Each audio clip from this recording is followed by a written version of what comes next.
has emerged as a visionary nation, is leading the way towards a in all form of clean energy, a global leader in all form of clean energy, encompassing hydrocarbons and oil and gas. 10 billion trade driven is working hand racing letters. Never been are the creator with our leader, the new Saudi Arabia. I'm certainly misfortunate to come after Asil.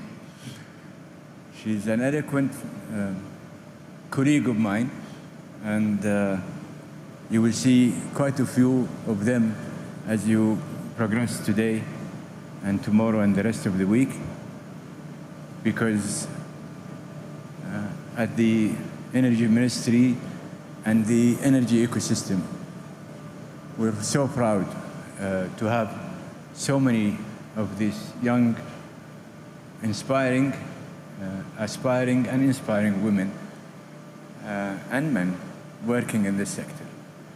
Without much ado, I know the bigger story would not be told by myself. The bigger story would be told by a selection of young, we call them cadets, from the ministry and the ecosystem. They will give you a bit of a feel of what we are doing and what we shall be doing in the future. So I asked them that they do the presentation, not myself. And respectfully, I asked them if they can hold their breath until we go through the usual speeches, because also we are lucky to have the host of COP27, His Excellency Sameh Fahmy, is the Minister of Foreign Affairs of Egypt. We are also fortunate to have Sultan today. He is going to be carrying the mammoth task of handling the COP28 in Dubai. And our friend of Simon of the UNFCCC, he will be carrying the bigger burden of the various COPs to come in the future. I've been working with them for quite some time, and I will continue working with them in the most laborious way, because again, as the first video had said, we really need to work hard to make sure that Dubai COP28 becomes not only a successful COP, but a remembered COP for all of us. The stakes are big, the ambitions, as you have seen, are big, and the accommodations and the practicality and the inclusiveness are a must. On behalf of the custodian of two holy mosques, King Salman, and His Royal Highness the Crown Prince, Prime Minister Prince Mohammed bin Salman, I really, and on behalf of every Saudi that you saw and every Saudi you will see, both female and male, we welcome you here in Riyadh. To those of you who hadn't been in Riyadh for some time, Riyadh had underwent a serious and massive transformation, and this is the core anomaly of transformation that we want to have for everywhere and every corner in this country. This is the Riyadh that is transforming to a more ambitious Riyadh, a more invigorated Riyadh, a more youthful Riyadh, a more determined Riyadh, and a city of hope, a city of joy, and it's the city of the future to come. I have no more to add, but say again, you're more than welcome, and please give me the chance not to tell you what we will do I honestly believe I have better sample of the young women and men that I am not only fortunate, but I'm honored that I work with them.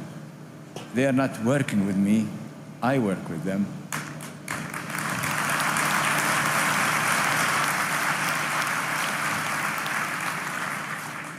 And I'm sure the sample you would see would not be enough. So make sure, please, that in your dwelling into these facilities, keep talking to them. They're really prepared to tell you and give you the menu of their ambitions. Thank you again.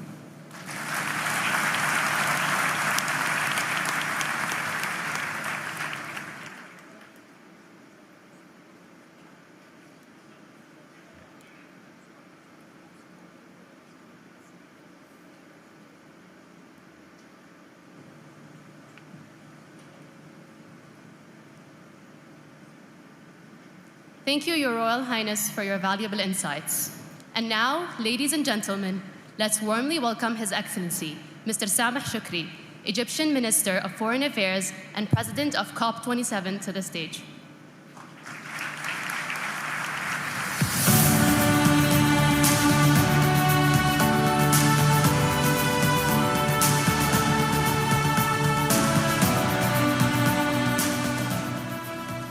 Bismillah ar-Rahman ar-Rahim, Your Royal Highness Prince Abdulaziz bin Salman, Excellencies, ladies and gentlemen.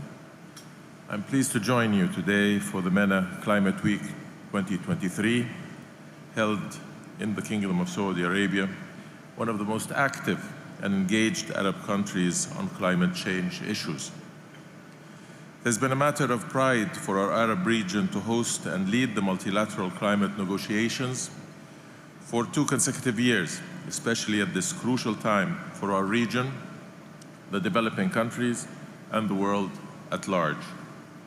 Egypt, with full and clear support during COP27 from developing nations, particularly our brothers and sisters in the Arab and African groups, successfully hosted and led negotiations which yielded historic outcomes that support international collaborative efforts to address the climate challenge.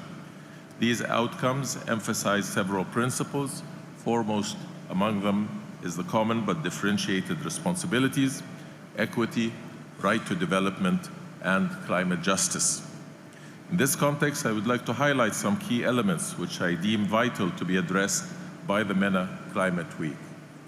The negotiation tracks related to climate change have witnessed strong attempts to shift from the agreed approach of emission reduction to a focus on phasing out, transitioning away from fossil fuels.